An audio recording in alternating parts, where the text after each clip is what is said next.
ప్రభునామమును బట్టి అందరికీ వందనాలు. నా పేరు వచ్చేసి నతానేలు. దైవసేవకురాలు కూడా నాకు హృదయపూర్వకంగా వందనాలు తెలియపరుచుకుంటున్నాను.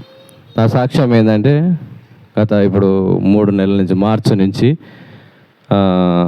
రింగ్ రోడ్ కాడ అదే చిన్న డబ్బా పెట్టుకున్నాము, అది చేసినాము. అయితే పెద్దది పెట్టాలని కంటైనర్ తీసుకొని దాన్ని చేయాలనుకొని ఆడ సార్లతోటి డిప్యూటీ కమిషనర్ మేడంతో అందరితో మాట్లాడుకుంటూ అది చేస్తున్నాం. అయితే మేడం ఉండి పెట్టుకోండి, లోన్ కూడా తెచ్చుకోండి అని చెప్పింది. మేడం చెప్పింది కానీ కింద ఉన్న వాళ్ళందరూ సహకరిస్తలేరు. ఎన్నో ఇది లేదు, అది లేదు, అది ఉంటే ఇది ఉండే, ఇది ఉండే లోన్ కొరకు కానీ చాలా ఇబ్బందులు పెడుతూ బాధలు పెడుతూ తిప్పించుడు, ఇవాళ కాదు ఆ మేడం పోయగలవు, ఈ మేడం వెళ్ళవు అని ఇవే చాలా రోజు నుంచి వారం 2 వారాలు ఇట్లా 4 నెలలు గడుస్తున్నాయి. పెద్ద మేడం చెప్పినా కూడా ఎవరు ఇంటలేరు. అయినా సరే అనుకున్నాం. ఇక వాళ్ళు చెప్పిరు కానీ మళ్ళీ మేము మా సొంత డబ్బులతోటిను ఆ కంటైనర్కు డబ్బులు కట్టుకొని కంటైనర్ చేయించుకుంటే ఆ కంటైనర్ 10 రోజులు 15 రోజులు ఇస్తాన్న వ్యక్తి కూడా నెల 15 రోజులు అతడు జరిపిండు. ఇది బాగా చేయడు, సగం చేస్తాడు, సగం చేయడు. ఆయన కూడా లేకపోతే నీ డబ్బులు తీసుకోపోయిన ఆయన కూడా అది కూడా పెట్టిండు. ఏంది ప్రభా ఇట్లాది నీ చిత్తమే, నాకు ఇంత టైం అవుతుంది, మరి దేవుని చిత్తం లేదు కావచ్చు, ఈ సమయం ఆగడం, బాధలు రావడం, శ్రమలు ఏంది, ఇవి చాలా ఇరుకులు వస్తున్నాయి ప్రభా అని నేను చాలా ఆలోచించుకుని అయినా సరే ఏదైనా సరే దేవుడు మనకు సాయం చేస్తాడు. వెనుక ముందు సమయం కాకపోయినా కంటైనర్ కూడా చాలా ఇబ్బందులు వచ్చినాయి, చాలా శోధనలు వచ్చినాయి. అది కూడా వచ్చినా కూడా దాన్ని తీసుకుపోయాం. రాత్రి 11 గంటలకు తీసుకుపోయి ఆడ పెట్టేసినాం. పెట్టినా కూడా ఆడ కూడా శోధన, ఆ రాత్రి కూడా శోధనలే మాకు శ్రమలు. ఒకటి కాదు అతడు కూడా క్రేన్ ఆయన ఇట్టడి పెట్టమంటే మీరే పెట్టుకోండి, మళ్ళీ రేపు పొద్దున తెచ్చుకోండి, మనుషులు తెచ్చుకోండి, మళ్ళీ మనుషులకి ఎడలేస్తుంది, ఆయన ఇన్నే పెట్టిపోతానని ఆయన అని అతనితో అది కూడా బాధలు వస్తే చేస్తే అది తీసుకొచ్చి పెట్టినాం. సరే అని ఇక 2 రోజులలో 3 రోజులలో ఓపెన్ చేద్దాం అనుకుంటున్నాం. 2 రోజులు పోతుంది, 3 రోజులు పోతుంది, 4 రోజులు పోతుంది. ఫ్రిడ్జ్ కావాలని ఫ్రిడ్జ్ వ్యక్తి ఏమని చేసాడు, ముందే కంటైనర్ రాకముందుకే నేను అన్ని ఇచ్చేసిన. అది వచ్చినందుకు షాపు ఓపెన్ కావాలి కదా, మళ్ళీ అప్పుడు ఎందుకని ముందు అన్ని ఆధార్ కార్డు, ఓటర్ కార్డు అన్నీ ఇచ్చి పంపిస్తే ఆయన నువ్వు ముందు కంటైనర్ తెచ్చుకోపో అన్నాడు. తెచ్చినాక ఆయనేమో ఇయ్యాడు. ఈసారి ఫోన్ చేసి ఆ సారి ఫోన్ చేస్తే నాకు తెలియదు అంటాడు, నేను కొత్తగా వచ్చిన అంటాడు, ఒక ఆయన పాతగా ఉన్నాడు అంటాడు. ఇవే బాధలు శోధనలు వస్తున్నాయి. ఈ వారం చేయించుకుందాం, అయ్యగారు ఏమంటాడు, ఈ వారం మరి ఓపెన్ అవుతుంది అంటే చేయాలనుకున్నాం. ఇక పిల్లలు ఉన్నప్పుడు కూడా ఓపెన్ చేద్దాం అనుకున్నాం.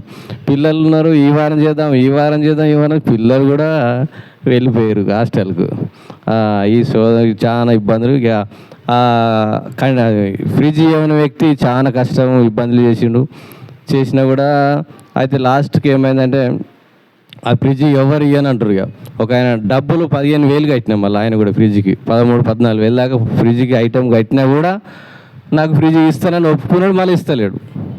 ఫ్రిడ్జ్ రాని ఏం చేస్తాం, షాప్ ఓపెన్ చేయలేము, ఏ పబ్లిక్కి ఎవరికి ఏమి ఇవ్వలేము అని మళ్ళీ ఆయన కూడా 10 రోజులు మళ్ళీ లేట్ చేసిండు. ఆయన కూడా ఎట్లా సార్ అని మరి వేరే వ్యక్తి పట్టుకొని పెద్ద సార్కి ఫోన్ చేసినాం. ఇక రమేష్ అని కూడా వాళ్ళ తెలిసిన వాళ్ళ బంధువులు ఉన్నాడు, ఆయన కూడా ఫోన్ చేస్తే ఆయన తనస్వాదులు గోల పెద్ద ఆయన చేసినా కూడా ఆయన కూడా రాదని మళ్ళీ చేస్తాడు. ఆయన కూడా అంతే అయిపోయింది. కాకపోతే మళ్ళీ ఏం చేస్తే ఇటు తిరిగి అటు తిరిగి చాలా ఇబ్బందులు వచ్చినాయి, శోధనలు వచ్చినా కూడా ఇక లాస్ట్కు ఒక ఆయన పెద్ద సార్ ఫోన్ చేసి అడిగితే ఇట్లా మా సర్పంచ్ సాబు నరసింహరావు సార్ ఉండే కదా, ఆయనతో మాట్లాడిపిస్తే గట్కేసలు ఇప్పుడు సర్పంచ్ సాబు మాట్లాడాడు, ఇంకో పద్మరెడ్డి అని ఆ సార్ కూడా ఆయన కూడా మాట్లాడాడు. పద్మరెడ్డి ఆయన ఇంట్లో ఆయన రూమ్ ఆ గోదాం కిరాయి తీసుకుని ఆయన మాట కూడా ఈయనలే థమ్స్అప్ గోదాం. డైరెక్ట్గా మేము ఎవ్వరు మాట్లాడినాక నేను అదేందా మళ్ళీ నెంబర్ పెద్ద సార్ నెంబర్ తీసుకొని ఫోన్ చేస్తే నైటు పిల్లలు పోయిన 2వ రోజుకు నైట్ ఏం చేసిండు, రేపు మీరు షాప్ ఓపెన్ చేయండి, నేను వచ్చి ఫ్రిడ్జ్ ఇప్పిస్తాను అన్నాడు. ఎన్ని రోజులకు ఫ్రిడ్జ్ కంటైనర్ తీసుకుపోయినా 20 రోజులకు 20 రోజులు పట్టింది కంటైనర్ షాప్ ఓపెన్ చేయాలనుకుంటే 20 రోజులకు మీరు పొద్దున పోయి తీసుకోండి, మీరు నేను వస్తా షాప్ అట్నే ఓపెన్ చేద్దాం, మీకు ఫ్రిడ్జ్ ఇప్పిస్తానా అన్నాడు. తండ్రి ఎట్లయితే సమయం ఎవ్వరి వీలో కూడా ఏం చేయకూడదు. అయ్యగారికి రాత్రి 8 గంటలకు 8:30కు ఈ విషయం అయితే అందరికీ మా ఆనంద్ బ్రదర్కు అయ్యగారు అందరికీ రమేష్ నలుగురికి ఫోన్ చేసి ఏదో ముందు కార్యక్రమం నడవడానికి అందరు ఇప్పుడేమని నడిపించి ప్రార్థన చేపించి అయితే షాపు ఓపెన్ చేసాం. మెయిన్ ఆడ కరెంటు రాదనుకున్నాను నేను. ఈ కరెంటుతో ఎంత శ్రమ వస్తుందో ఎంత బాధ వస్తుందో అనుకున్నా, కరెంటు మాత్రం ఈజీగా వచ్చింది. అనుకునేవి శ్రమలు బాధలు వచ్చినాయి. కరెంట్ అయితే మంచిగా వచ్చింది. చాలా కరెంట్ రాకపోతే ₹1,00,000 కావాలి సోలార్కు. దాని ప్లాన్ కూడా చేసినాము. సోలార్కు ₹1,00,000 అవుతాయి. కానీ ₹7,000 కరెంటు వచ్చింది. దేవుని దయ వల్ల అది ₹7,000 కరెంట్ వచ్చింది. మొన్న షాప్ ఓపెన్ చేసినందుకు కొద్దిగా షాప్ నడుస్తుంది మంచిగా. ఇప్పుడు పాత దానికంటే కొద్దిగా మంచిగా నడుస్తుంది. కానీ ఎండాకాలం పోయింది మనకు మెయిన్ కదా. అయితే ఎప్పుడైనా దేవుని చిత్తం ఏది వచ్చినా మనకు అనుకొని ఇక దేవుడిని మొన్న షాప్ ఓపెన్ చేసి మొన్న సండే నాడు కూడా సాక్ష్యం చెప్పాలనుకున్నాం. నేను సండే సాక్షి చెప్పుకుంటే సండే రాకుండానే పోయినా. శోధన మా నాయన వాళ్ళ చెల్లె చనిపోయింది. మా డాడీ వాళ్ళ చెల్లె చనిపోతే ఆదివారం నాడు ఇక్కడ సాక్ష్యం లేదు, చర్చికి రాలే. ఏం చేస్తాం అక్కడ కూడా అది కూడా శోధన వచ్చింది మనకు శ్రమ. ఇదేంది ప్రభా ఎన్ని మరి ఈ శ్రమలైనా శోధన దేవుని చిత్తం. మన శ్రమలు జయించాలి. దేవుడు నాకు సాయం చేస్తాడు అనుకొని ముందుకు వెళ్తా ఉన్నాం. ఈరోజు కూడా మళ్ళీ ఈరోజు దినాలు రమ్మంటారు, ఫోన్ చేస్తారు పొద్దున్న నుంచి వస్తున్నా మీరు కానీ అని చెప్పిన. అంతేగాని ఉన్నది ఇక ఫోన్ కొడతారు లేపుతలేరు. మరి ఇప్పుడు పోవాలంటే చిట్టాలి 70 కిలోమీటర్లు ఉంటుంది ఇంచేరి. మరి దేవుని చిత్తం అయితే వెళ్ళాలనుకుంటున్నాం, పోతున్నాం. చాలా బాధలు ఇరుకుల నుంచి దేవుడు ఆ షాపు నూతనంగా ఓపెన్ చేసాం. కానీ ఓపెన్ చేసాం కానీ పక్కపట్టు ఉన్న షాప్ వాళ్ళు కూడా ఎవరికైనా సరే ఏ మనిషికైనా ఈ షాపు ఈయనకు పర్మిషన్ ఎవరు ఇచ్చారు, ఈయన ఎట్ట పెట్టిండు అని ఎవరు వచ్చి ఆలోచిస్తారు. అందరున్న పక్కన ఉన్న వాళ్ళందరి కళ్ళు దాని మీద దృష్టిని కళ్ళు పడుతున్నాయి. మీరు అందరూ కూడా ప్రార్థన చేయాలని విన్నపములు తెలియజేసుకుంటున్నాను. అందరూ ప్రార్థన చేయాలి. ఎందుకంటే ఒక కానిస్టేబుల్ సార్ కూడా వచ్చాడు, నీకు పర్మిషన్ వచ్చారు చెప్పు అని ఎవరో ఆయన నాకు అంటే సార్ మేము బతకటానికి చేసుకుంటున్నాం సార్ ఏదో అది అని మాట్లాడినా. నువ్వు ఇప్పుడు మూడోసారి వచ్చిండు ఆయన. ఇక మూడోసారి వస్తే ఇక ఊరికే సార్ ఫోన్ చేయి, ఈయన ఇంటట్లేడు ఊరికి ఎందుకు చెప్పినా ఇంట్లేడు అని ఇక నేను వాళ్ళ సారు వాళ్ళ జమీదారికి ఫోన్ చేసిన. ఆయన ఫోన్ చేసి మాట్లాడు సార్ అంటే ఎవరితో నేను ఫోన్ మాట్లాడాలంటాడు.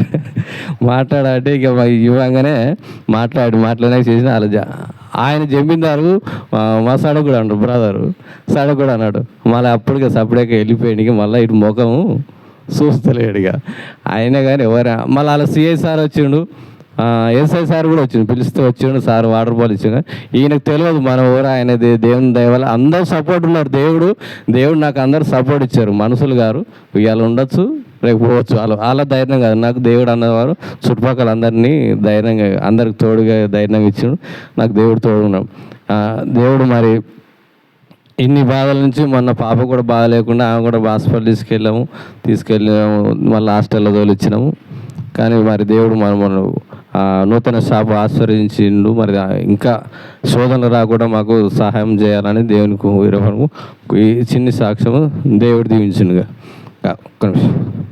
గాలి తుఫానులను గద్దించి బాధలను తొలగించే, గాలి తుఫానులను గద్దించి బాధలను తొలగించే, శ్రమలలో మనకు తోడై ఉండి, శ్రమలలో మనకు తోడై ఉండి బయలుపరచెను తన జయమున, భక్తులారా సరించెదము ప్రభు చేసిన మేలులన్నిటినీ, భక్తులారా సరించెదము ప్రభు చేసిన మేలులన్నిటినీ.